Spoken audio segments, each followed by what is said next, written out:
আসসালামু আলাইকুম সুপ্রিয় দর্শক, কথা বলছিলাম সরিষা, তিল, গম এই সমস্ত পণ্যের পাইকারি হাট থেকে। প্রিয় দর্শক, আপনারা অনেক দিন ধরে কমেন্ট করতেছেন যে সরিষার আপডেটটা জানানোর জন্য। আসলে সরিষা বাজারে আমদানি কম বলতে একেবারেই কম, এই জন্য আর কি সরিষার আপডেটটা দেওয়া হচ্ছে না।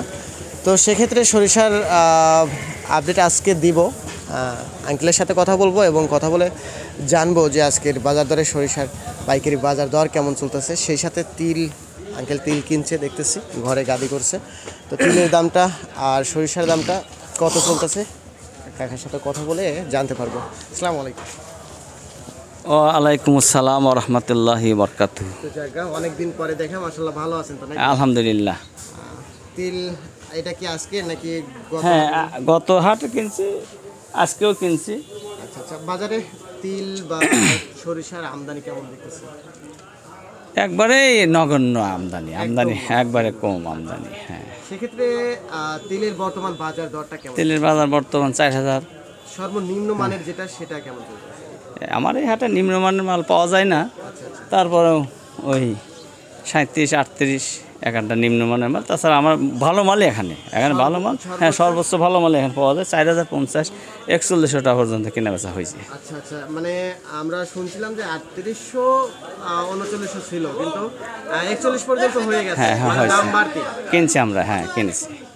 আচ্ছা আচ্ছা, বর্তমান সরিষার বাজার দরটা কেমন চলছে? সরিষার বাজার একটু বাজার যা আছে হাটে বাজারে, কিন্তু মানে মহাজন পাটির মাল ধরে নাই, এখন আবার একটু ধরতেছে বাজার। ওই 36-37, 37.5 এরকম বাজার আছে। 37.5? হ্যাঁ আছে, 36-37, 37.5। সেক্ষেত্রে সরিষার দামটা বাড়বে কি না এটা কি বুঝেন? সম্ভাবনা আছে একটু বাড়ার যে সম্ভাবনা? শীতের সিজনে পড়লে তো একটু মাল বাড়ার কথা।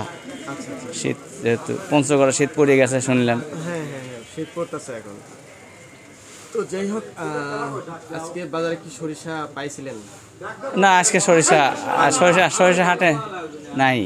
আচ্ছা আচ্ছা, তো জায়গা অনেক কথাই বললাম, ধন্যবাদ আপনাকে আমাদের সাথে সময় দেওয়ার জন্য। আর আচ্ছা, ঠিক আছে, আপনাকেও ধন্যবাদ। তো প্রিয় দর্শক, আমরা আঙ্কেলের সাথে কথা বলে জানলাম যে আজকের বাজার দরে তিল এবং সরিষার বাজার দর কেমন চলতেছে। তো আঙ্কেল কিন্তু আমাদের সুন্দরভাবে বলে দিল। তো পাবনা সাথিয়া ধুলাউড়ি সরিষা তিলের পাইকারি হাট থেকে আজকের আপডেট রিভিউটা এই পর্যন্তই। সে পর্যন্ত সবাই ভালো থাকবেন, সুস্থ থাকবেন। আল্লাহ হাফেজ।